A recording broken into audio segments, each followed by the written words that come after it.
I asked I read that.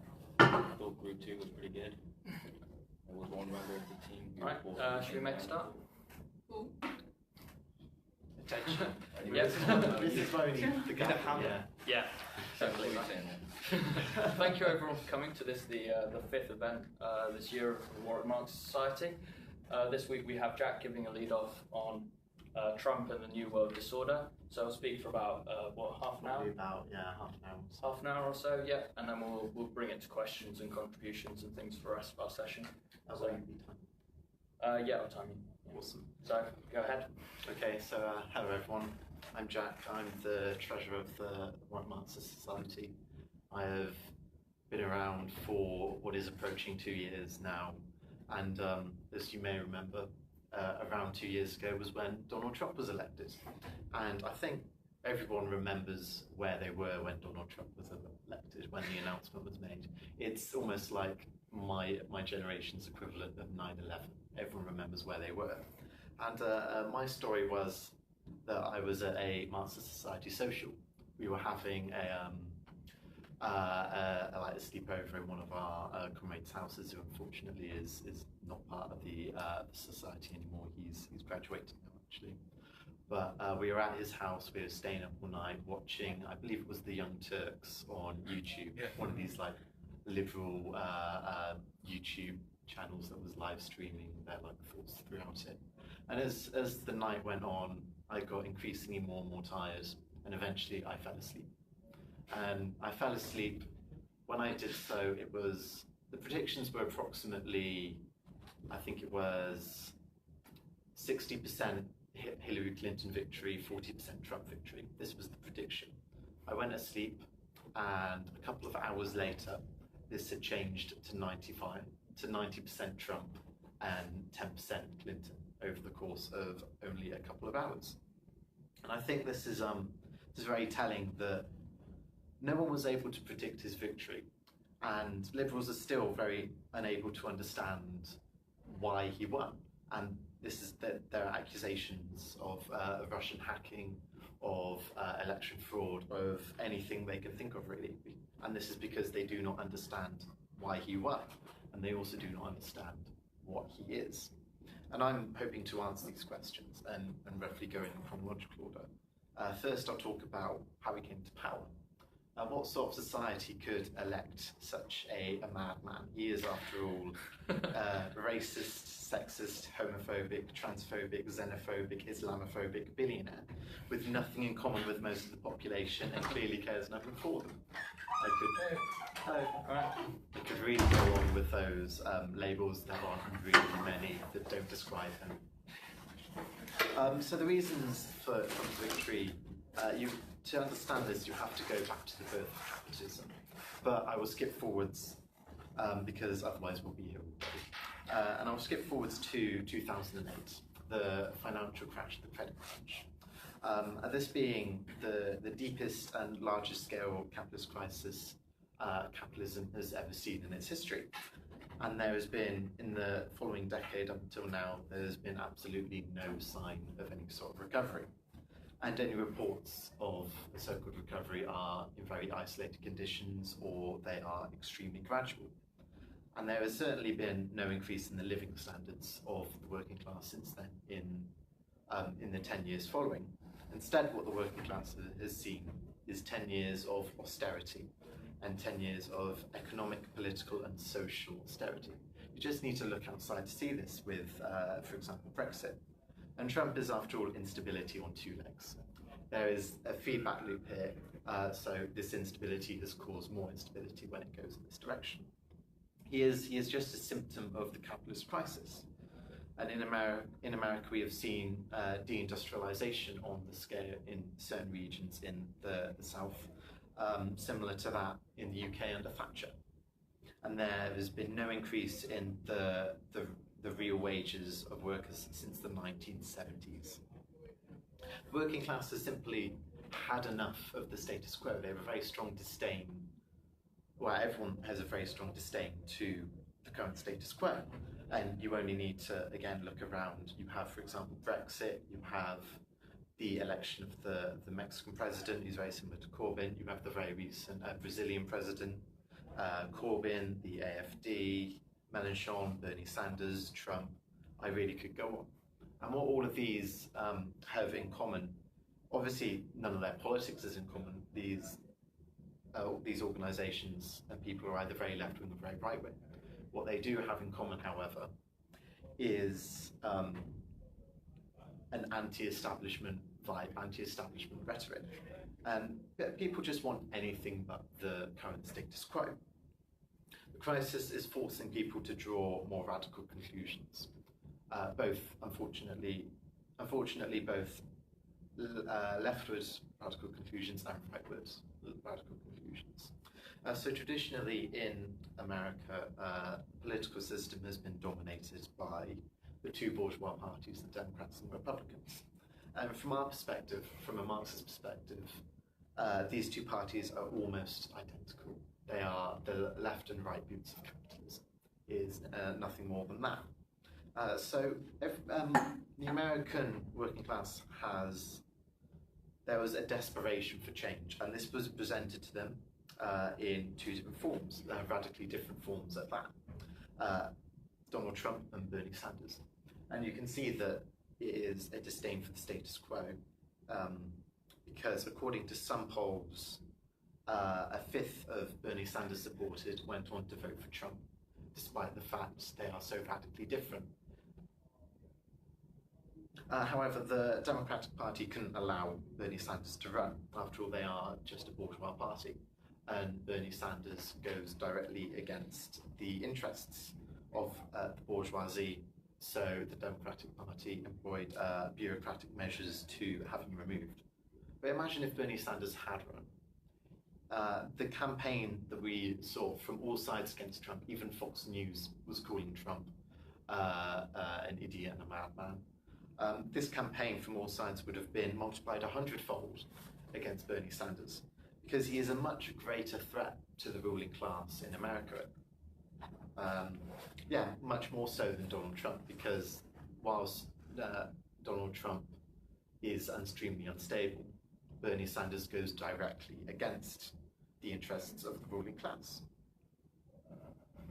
And yeah, some polls suggest that Bernie Sanders was the only candidate who could have defeated Trump. So the lesson of the American election is not a lesson of the victory of Trump. It is, in fact, a lesson of the failure of Hillary Clinton. For example, Trump lost the popular vote overall and also received less votes in total than any Republican candidate has for the last decade. So the Democrats viewed Hillary Clinton as a safe choice. They did not understand there was this growing anti-establishment vibe. And she was seen as a safe choice by the ruling class as well, because they made the mistake. She was the same liberal bourgeois candidate that America has seen for the past God knows how long. She is the same as before, and she is controllable by the ruling class. And her campaign wasn't actually helped by the bourgeois feminist line that was being pushed, that you should vote for Hillary Clinton because she's a woman. This was either seen through or found very alienating by the majority of the working class. And it is simply an attempt from the bourgeois feminists to support Hillary Clinton because of their strong disdain, and rightfully so, their strong disdain for Trump. However, they are unable to defend Hillary to the masses because it is impossible.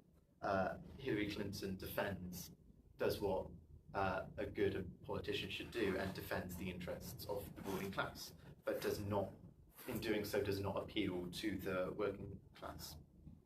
So in absence of any convincing reasons to vote for Hillary, combined with Donald Trump's radical politics, his ability to demagogically appeal to the backward layers of the American working class by scapegoating certain minorities that he doesn't like, combined with his use of the term working class, being the first, I've said working class a lot, but Donald Trump was the first modern politician to use that term, and he was the first to directly address the working class.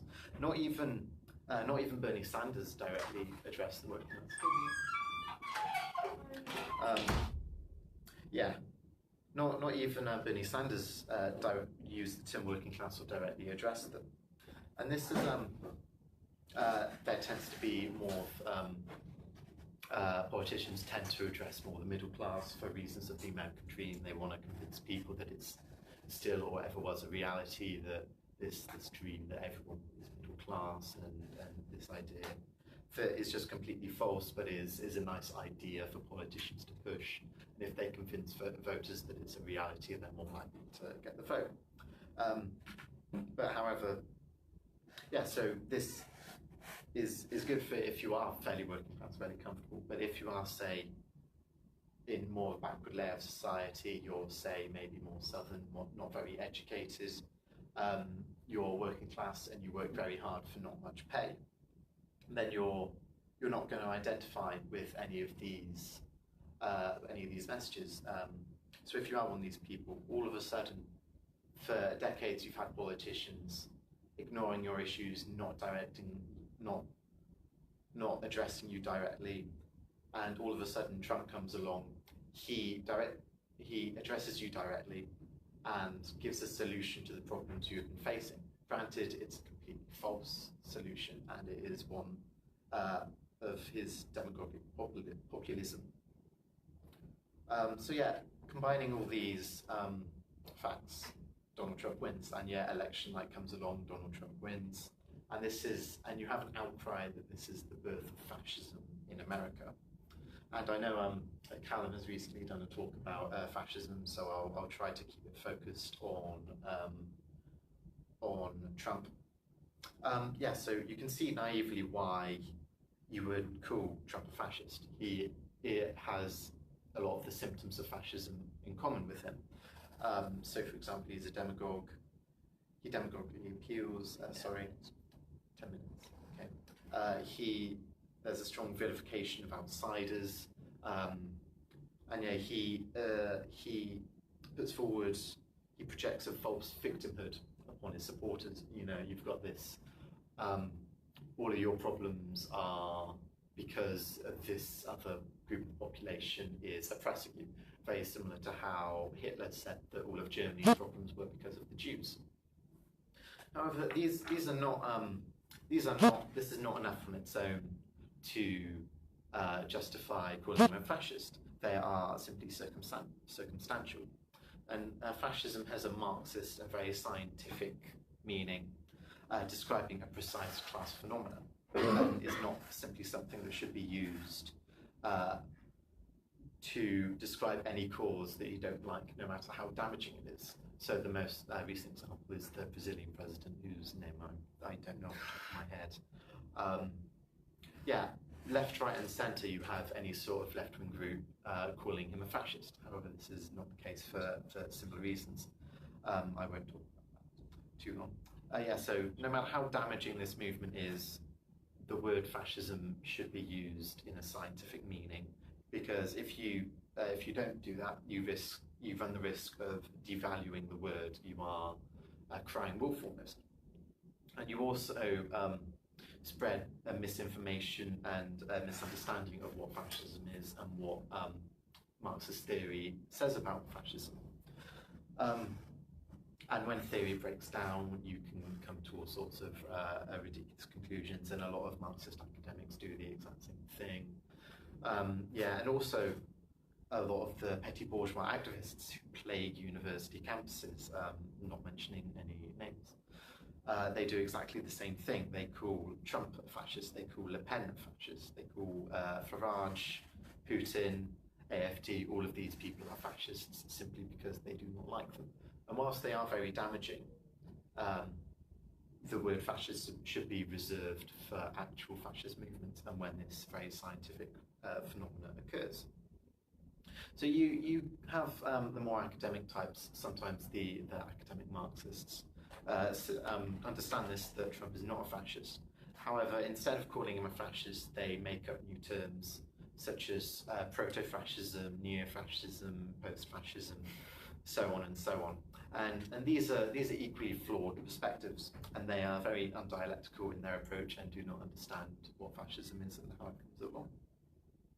And theory is incredibly valuable, and I think I'll just quote a extract from the International Marxist Tendencies, the organisation we're a part of, their 2010 World Perspectives, because it talks on this issue.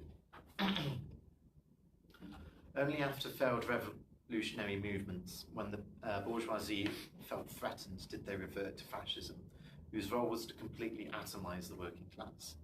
Nowadays, in Europe, the bourgeoisie... nowhere today in Europe is the bourgeoisie threatened with losing power. Today, on the contrary, the bourgeoisie lean on the leaders of the labour movement. This will change once the trade unions are forced into opposition. The perspective ahead of us today is one of increased class struggle. Revolutionary developments are ahead of us, not behind us. That means that the ruling class everywhere is preparing for such developments. In the US, the ultra-right has been stirred up with the so-called Tea Parties in preparation for the battles of the future. Naturally, these reactionary parties are demagogically using anti-immigration propaganda to get an echo from the most backward layers of society.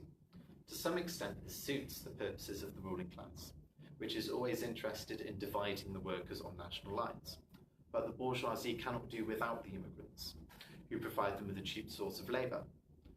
And they cannot allow right-wing gangs to go too far for fear of provoking a serious mass movement. While we must take note of this phenomena and intervene in the fight against fascism and racism with correct transitional demands that link these questions to the class issues and the fight for socialism, we must maintain a sense of proportion. It is true that the ruling class is making preparations for the future, when the normal mechanisms of parliamentary democracy will no longer be able to control the movement of the masses. Everywhere we see a tendency to restrict and curtail the democratic freedoms that were conquered by the ruling class in the past. Using 9/11 as an excuse, the Bush administration rushed through anti-democratic legislation camouflaged as anti-terror laws. This has been intimidated by all other capitalist governments. These laws will be used in the future against labour movements. However, at this stage, the bourgeoisie prefers to rule through the medium of formal parliamentary democracy, which is more economical and less risky than unstable dictatorships. They can lean on the trade union and social democratic leaders, who at this stage are their most reliable support.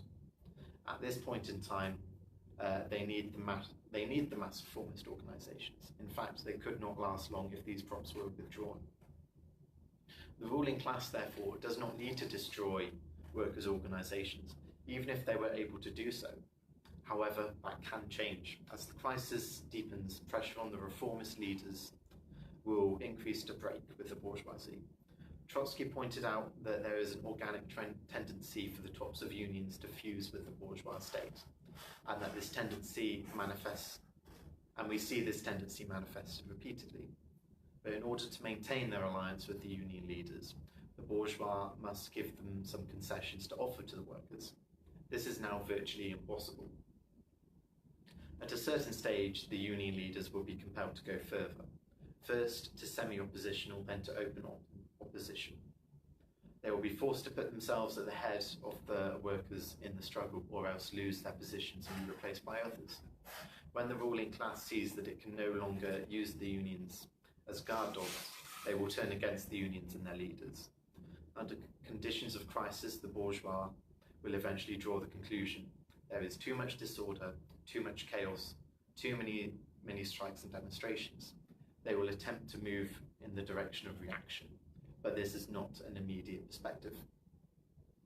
There is no question of fascist or Bonapartist reaction in any advanced capitalist country at this stage. But in the long run, if the workers do not take power, the situation can change. Thus, insofar as they exist, the fascists are small organisations in the main. They can be particularly vicious, violent, and engage in provocation, but there is no question of them taking power. Bourgeois democracy is a very fragile plant. that can grow only on the fertile of economic prosperity. The deepening of the crisis will inevitably lead to a sharp polarization between the classes that cannot be contained within the normal channels of democracy. However, the ruling class would only resort to open reaction after the working class has suffered a series of heavy defeats. Long before the question of fascist or Bonapartist reaction is posed, the workers will have tried time and time again to take power. And there will be many opportunities to build a strong Marxist tendency on basis of these events. Where was I? As well as this being a spot-on perspective predicting and describing exactly the fall of a Trump-like being and his rise, it well sums up why Trump isn't fascist. The working class movement is simply not strong enough at the moment to pose any real threat, so there is no need to atomize the working class movements. Good old-fashioned reaction and scapegoating of immigrants and Muslims is enough, and still allows the bourgeoisie to benefit from the cheaper labour that the oppression of these people allows. Oppressed people, after all, would be more willing to put up with lower wages and worse working conditions. It also points out that the bourgeoisie prefer to rule through parliamentary means, counter to what George Orwell predicted in his book 1984. It is much easier for the ruling class to rule through less resistant measures. Instead of outright oppression and dictatorship and authoritarian regimes, they prefer much more subtle approaches, giving people the illusion of choice. And this is exactly what bourgeois democracy is. You have the illusion of choice between Republican or Democrat, even though they are essentially the same. And also the majority of Trump supporters are working class. He doesn't really appeal to the petty bourgeois who, as I'm sure Callum talked about, make up the social base of fascism.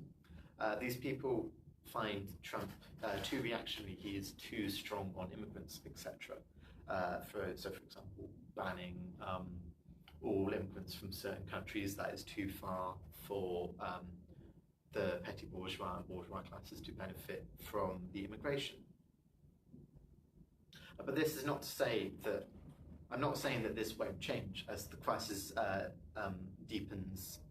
Ruling through bourgeois democracy will become less and less effective. We can never rule out the rise of fascism whilst living under a class system, and specifically a capitalist class system.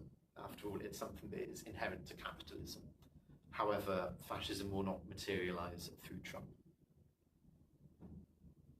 So Trump, as I mentioned, he appeals to the working class, and the dream he's selling to them is the slogan, as I'm sure you've all heard, he plans to make America great again. This has been met with much confusion from a lot of liberals and the like, who are confused as to when exactly America was great. After all, if you weren't a straight white man, America's had a pretty awful past. And even if you are, during times such as the Great Depression, it isn't particularly good for you even then. So when Trump refers to America being great, he is referring to when it was the only economic superpower of the world. A time when the dollar was viewed so stable and so stable forever that the Bretton Woods system was implemented, tying the economy of the entire world to that of the dollar. This was also a time when America controlled I think they controlled more than 50% of the world GDP alone, whilst making up, I think, maybe a couple of percent of the population. So when Trump says he wants to make America great again, what he is really saying is that he wants to rule the world. And what a world that would be. Fortunately for us, though, Trump has no understanding of the economics or international relations that led to this period of time. And the context for this economic prosperity in America and also the rest of the world was the conditions of the post-war boom. And contrary to what Trotsky predicted, he predicted that the destruction of the means of production, productive forces, would lead to a very slow recovery, and a very slow recovery in living conditions, that it would lead to a raise in class consciousness, and this would shortly be followed by a global socialist revolution. As we know, this did not happen. Instead, the destruction of infrastructure gave world capitalism some much needed space to grow, some much needed space to rebuild. As industry did so, there was a competition for labour there was industry had to be rebuilt, there was competition for labour after large casualties, leading to increased pay, increased economic prosperity all over the world, and increased quality of life in this time. And also combined with political competition with the Soviet Union to show which economic system was best, led to a massive investment into, say, the sciences with the space race. Despite this, the rockets invented in the Soviet Union were actually much more efficient than the ones in America. And also massive investment into public services, as many concessions were made, such as in the UK, the NHS was an example of this. This is not the conditions of today, however. As before and as always, capitalism has reached its limits of growth, and the conditions, these conditions cannot be reproduced. The conditions leading up to the post-war boom cannot be reproduced without a global catastrophic war, destroying all infrastructure, means of production, and setting back productive forces. So fortunately, Trump isn't going to be ruling the world anytime soon. What may happen instead, though, may not be much better. As I'm sure you're all aware, you've seen in the news that Trump has declared a trade war, and you've heard about his isolationist and protectionist politics. And I believe fairly recently he announced a tariff of $200 billion on Chinese goods. So Trump is he's a failed businessman, but a businessman nonetheless. And America has a massive trade deficit, mostly with China. And this damages industry in America, since they need to compete with their foreign counterparts, a lot of which have become much more developed, especially in China with steel and aluminium and the like. So Trump views this massive trade deficit as simply money going down the drain. And he employs, like he would be in a businessman, he employs some very aggressive negotiating tactics to do so, with making massive threats of, say, a $500 billion tariff with China. And for example, in his campaign, when Mexican politicians announced that they would not pay for the border wall, Trump's response was the wall just got 5 feet higher, and etc. He is screwing over his opponent as much as possible, whilst screwing over himself. For example, and one of his tweets, he doesn't really understand that he's screwing over himself. So one of his tweets, example, I believe in May, goes along the lines of, when a country, USA, is losing many billions of dollars on trade with virtually every country it does business with, trade wars are good and easy to win. Example, when we are down $100 billion with a certain country and they get cute, don't trade with them anymore. We win big. It's easy.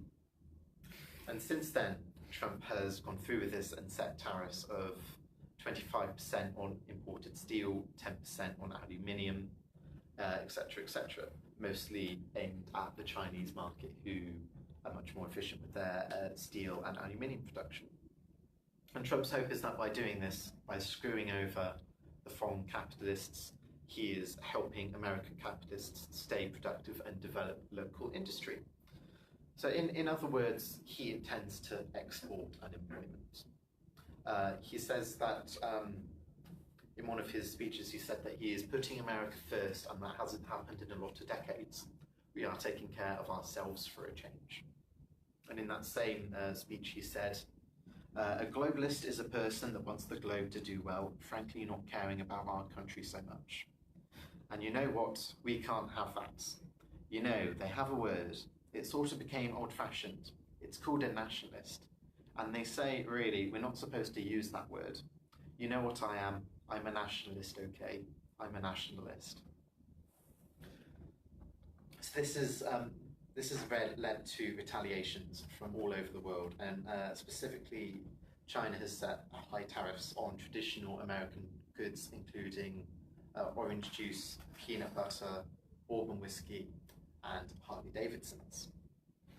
And actions like this that Trump has been putting forward, his declaring and starting of a trade war that seems to be spiraling out of control. This threatens the whole fabric of globalization, and with it holds back human development, and at least any human development that is possible under capitalism. So the last time we saw such isolationist and politics being put into place, it led to the Great Depression. So clearly they're not very effective means. And there's this idea in the development of society of a minimal stable unit, i.e. the minimal size of a population that cooperate, and division of labour in that to maintain a certain standard of living. So say in hunter-gatherer tribes, this would be very small because quality of life isn't particularly high, productive forces aren't particularly high. However, today in a globalised world, this minimal stable unit is much greater. You need much more than America alone to maintain such living standards. America has to interact, export and import goods from other countries if it wants to maintain this sort of living standards. And tearing this apart, as Trump seems to be doing, could set America back 100 years, and could set the entire world back 100 years as this trade war spirals out of control. So this sounds a very doom and gloom, but as Marxists, and specifically those in the IMT, we are the only people who are optimistic about the future that I'm aware of. The molecular process of revolution is taking place. There's this sharpening rift between left and right, making up the natal kits of revolution and counter-revolution. And it all points towards the inevitable revolutionary situation that we will see in the future. The actions of Trump are doing exactly this. Trump shows to the world, Trump foreshadows to the world nothing more than the only thing capitalism in the future has to offer. And the fact that many workers and petty bourgeois activists, even them, call Trump a fascist, even if it is inaccurate and pessimistic, ultimately springs from a desire for a better society. So our task as Marxists is to patiently explain the need for a mass organisation to catalyse these feelings and take them to their natural conclusions, and point out that the struggle against racism and Islamophobia we must struggle, against racism and Islamophobia, explaining that bigotry and nationalism are incompatible with the interests of workers from all races, not just those of the oppressed minorities. So we must break from the Republicans, but also the Democrats, who, as I mentioned, are simply the right and the left and right roots of capitalism. And above all, we must end the system that spawns such vile creatures as Donald Trump. To fight Trump, we must fight capitalism, and to fight capitalism, you must join the International Marxist Tendency. Thank you.